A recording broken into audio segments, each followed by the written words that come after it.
Okay, now it's recording. Yes, it is. I'm going to share the screen with you guys. Okay, okay.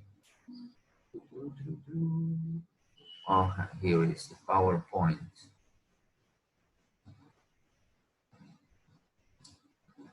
Okay, yesterday we were talking about the Arayans. The Arayans, and it was a group of people who came from the east of Europe, and they settled in India, and they brought some culture. We were talking about the Vedas. The Vedas is a collection of books, religious books, and they at the beginning they didn't have a written language, so they had to pass all their customs generation through generation until they discover a language that's called Sanskrit. That was the language where they start writing all the knowledge that they have been passing from generation to generation. Now let's talk about this. This is a very important section in this Vedic society. Okay, now it says the Aryans practiced a religion known as Brahmanism. Brahmanism, el brahmanismo. Edwin Luo y Javier Caballero Rosario. Edwin Luo y Caballero. Okie dokie. So that religion was called Brahmanism. Okay, early in Hinduism and Vedic religion. Religion was important during the Vedic period. Remember that period was called the Vedic period. Many scholars of estudiosos call the early Hinduism of this period Vedic religion or Brahmanism because of the religion's emphasis on the Vedas. The Vedas, remember the Vedas was the collection of holy book that belongs to them. And the belief in a divine reality known as Brahman. Una creencia divina en una realidad conocida como el Brahman. Este es el Brahman. Este es el Brahman. Una especie de Dios, un espíritu, alguien que ellos adoraban mucho. ¿Ok? Brahman. Okie dokie. Let's move on, guys. Okay, now the Vedas, remember the books. Vedas were passed down orally from hundreds and in some instances thousands of years. Eventually, they were written down in Sanskrit that I just mentioned. There are 4 Vedas, o sea que hay 4 tipos de, cuatro colecciones de estos libros. 4 Vedas. Each contains sacred hymns and poems. Cuatro tipos de libros. The oldest of the Vedas se llama the Rig Vedas. The Rig Vedas, that's the name of that book or that collection of Vedas, okay? Was probably written around 1500 BC or 1500 BC. Later Vedic texts over the centuries, the Aryan wrote down poems and hymns in Sanskrit. In time, these works were compiled into a collection called Vedic texts. Now over here are these texts. Remember the Rig Veda, let me see if it's the same. Yes, the Rig Veda, okay. In 4 collections, these are the 4 collections of books. Okay, the Rig Vedas is a collection of hymns that talks about deities, is maybe a religious spirit, something like that. The Yajur Veda, poems used in Hindu rituals, Yajur Veda. Now the other books, Samaveda, verse written with musical notations, Atharva Veda, hymn and ritual related to many aspects of daily life, and the last one, Upanishads, reflection of the Vedas. Okay, this is a collection of books. Okay, this is the Vedas books. Now let's move on and talk about the Indian social structure, how it was divided, the structure. Okay, the Indian society divided into this distinctive group under the Aryans. Okay, let's begin, guys. Now The first group of in the social pyramids is the Varnas. The Varnas. Here, the Varnas. I think it's over here. I have no, over here is not. It's not a picture of that. He is the leader. The Varnas. According to the Vedas, there were 4 main Varnas or social divisions. Oh, sorry. Varnas was the division. Sorry. The Varnas is how they divided. They call it Varnas. Como quien dice categoría. Varnas means categorías. Okay? Categorías, la categoría. According to the Vedas, these were 4 main Varnas or social divisions or divisiones sociales. These were based on temperaments that vary from person to person. In ancient Indian society, these Varnas were, aquí están las Varnas. La primera, en el inicio de la pirámide estaban los Brahmins, o priests, teachers, and scholars, los estudiosos. Los padres, los maestros y los estudiosos, okay, the priests. Después vienen los Kshatriyas, que son los guerreros o los que gobernaban, the rulers or warriors. Brahmins, Kshatriyas, y después vienen los Vaisyas. ¿Qué son los Vaisyas? Eran los granjeros, los artesanos y los que se dedicaban a las mercancías, los mercaderes, traders, ¿ok? Y la última categoría o varnas es los sudras, que son los trabajadores, los sirvientes y los que no eran Aryans,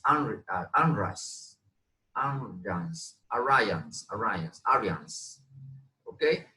Esas eran las 4 divisiones sociales en este tipo de clasificación o división. And they call it Varnas. There were 4 Varnas. Okay, let's move on. Now, caste and system. Casta, sistemas de castas. Es diferente.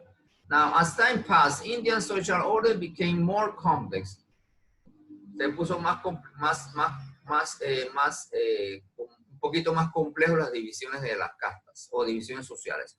Over hundreds of years, 4 Varnas were further divided into hundreds of divisions called jatis. Los Varnas, ¿se acuerdan que son las divisiones acá, los Varnas, se convirtieron en jatis, que eran unas subdivisiones de las clasificaciones Varnas, de estas clasificaciones de acá, eran una subclasificación, ¿ya?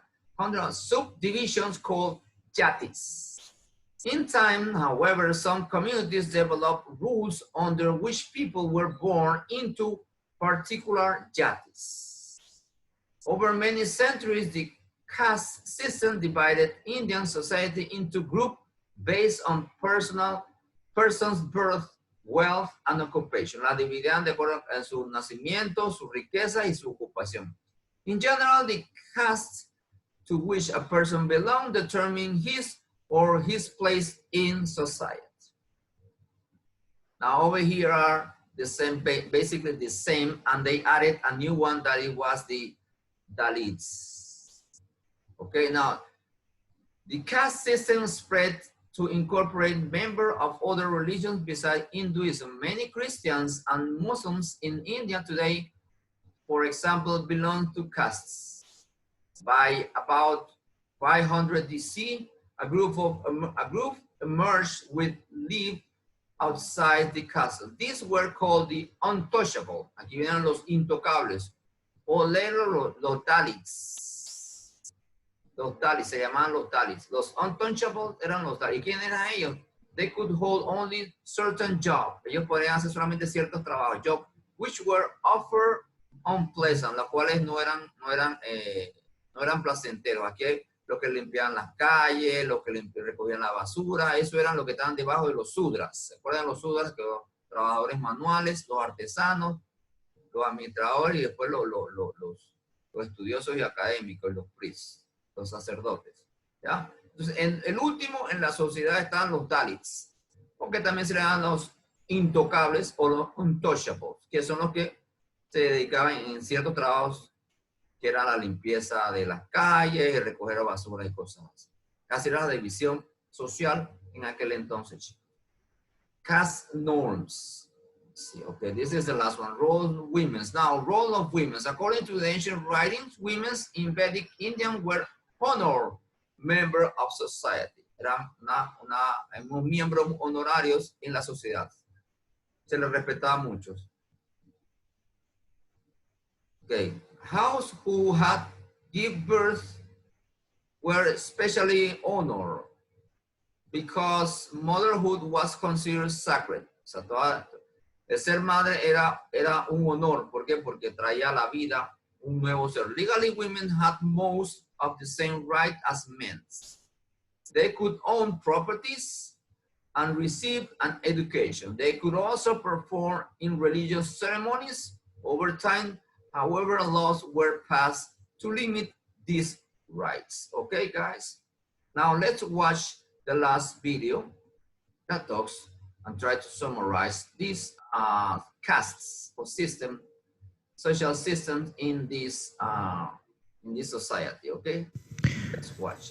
Hey, what's up, everyone? This is Mr. Drake. This is the final video of Unit 3 going over life and society in ancient India. Now, one of the most important aspects of society in ancient India, as was alluded to in some of the readings you've done and the videos you've watched on Hinduism, was the caste system. And the caste system is the social hierarchy in India. And the caste system is not limited to ancient India. It actually still persists really into modern times, where you don't see a lot of marriage between castes, for example, or people being able to move up in their situation during their lives. Now, at the very top of the caste system in ancient India was the priests, and they were at the top because they were considered to be closest to the gods. Right below the priests, you have the warriors, the kings, the rulers, known as the Kshatriyas, and then the Vaisyas were right below that. That's your middle class, like the traders, merchants, people who run shops, things like that. Then below that is probably the biggest aspect of the population, the biggest percentage, the Sudras. That's your unskilled workers, your farmers, your peasants, things like that. And then below them even was a group known as untouchables, and you often hear them referred to as pariahs, which is a word still used in modern day vocabulary for people who are outcasts and are not really part of society at all. These were people who did things like clean latrines, sweep streets, and basically had to like walk in the gutter. They couldn't even walk on sidewalks or on streets. So a very, very stringent, very strict social hierarchy that was very clearly laid out in ancient India. You can see there. Now, one very important thing in Indian people's daily lives was their sense of duty. And the reason that was so important is that they believe very strongly in karma, which you heard about in the Hinduism video as being the belief that your actions have consequences, not only for other people, but for you in future incarnations of yourself. So the idea was that even though you can't move up in caste during your lifetime, if you adhere to what you're supposed to do and perform your duties well in this life, you might be reincarnated into a higher social caste in your next life. Now, there are three particularly important pillars of Indian life. The first one is the caste, which we've talked about, and how important it was to adhere to what you were supposed to do in society. Family and village or community were also incredibly important. The caste system, it's very discriminatory, as you can imagine, but it did ensure order. Everyone knew what their role was and what they were supposed to do. And the caste, like I said, they weren't equal, but they had their own leaders. The caste sort of depended on each other. For example, if you were a ruler, you still needed someone to make your clothing, for example. So even the upper classes depended on the lower classes. Now, family is very important in their society as well, and the ultimate goal was to have extended families living together under one roof within their community. So that means the parents, the grandparents, the children, aunts, uncles, everyone living together. Now, usually that didn't actually end up happening because the life expectancy in ancient times was so low. It was fairly rare for people to live out of their 30s, for example. So most families don't actually achieve having that many groups or that many generations under one roof. But that was the goal to aspire to. That typically happened in the upper classes because, as in any society, the upper classes tend to live longer. They have better access to medicine and better food and things like that. Marriages were typically arranged, which means, the parents decided who was going to marry whom when the eventual married couple was very young. And it was typically based on social status. So if you came from a family of shoemakers, for example, you were probably going to marry someone from another family of shoemakers or leather makers or what have you. And brides, to this day in India, actually, in many cases, paid what's called a dowry. And that is a payment to the groom or to the groom's family in exchange for his hand in marriage. Now, villages varied greatly in ancient India. Archaeologists have found villages that were just a handful of houses, and that's about it. And they've also found huge, what would be considered cities at the time, with hundreds of houses and hundreds of buildings. And the way cities were typically laid out at the time is in the center, you had sort of your city center, so to speak, your homes, shops, government buildings, and things like that. And then sort of around the center, on the outside, you would find farms. Villages were typically self-sufficient, and that means they made everything they needed. Some villages did trade for certain things depending on their specialties of their residents, but generally all the food a village needed would be grown by people within that village on their own farms, for example. As far as the role of women in villages, men and women often worked together to govern villages. There are records from the Gupta Empire of women serving on town councils, for example. But as Hinduism became more entrenched in Indian society, the role of women actually began to diminish, and men became much more dominant at that point. So now we've learned a little bit about Indian society and daily life. Here's what you need to do now. Finish your choice activities for Unit 3. And remember, for Unit 3, it's going to be significantly easier than Unit 2. It consists only of an article or video summary, which you can type in Moodle, and the project on mythical animals, the link to which you can find on the blog. Both of those things are due on test day, which in this case is Monday, September the 10th. Also, speaking of the test, be looking over your information for that. It's going to primarily be on India, but there will be some information on Mesopotamia and Egypt that you'll be responsible for as well. Mrs. Hall or myself will give you more detailed information on what to study in class. I think I have time for another video, guys. Let's watch this one.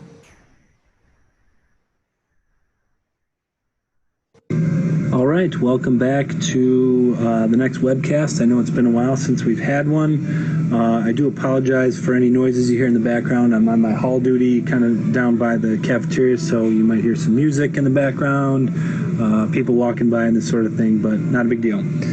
So today we're focused on a portion of what you read for today, and specifically dealing with the Aryans in India and their arrival and how they're going to bring some very key things that are going to last in India.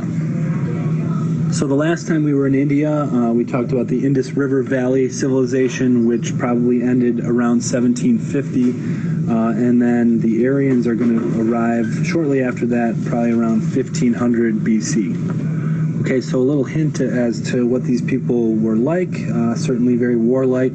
They had bronze weapons that they are going to bring with them to India, as well as the use of chariots. So we're going to click to the next slide here and see where they're coming from.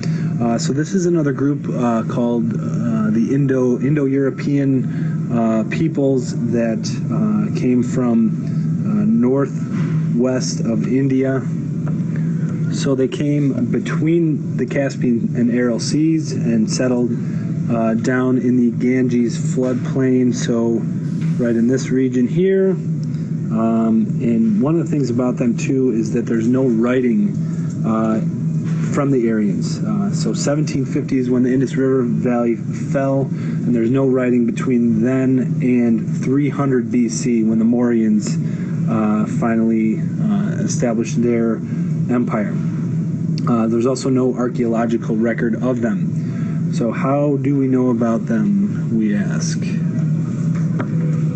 So one of the things that we have here are the Vedas, which are going to leave us a pretty clear picture about Aryan life. This is their sacred literature, which was a collection of poems, prayers, magical spells, and instructions for rituals. The most well-known of the Vedas is the Rig Veda, which include the hymns to the Aryan gods.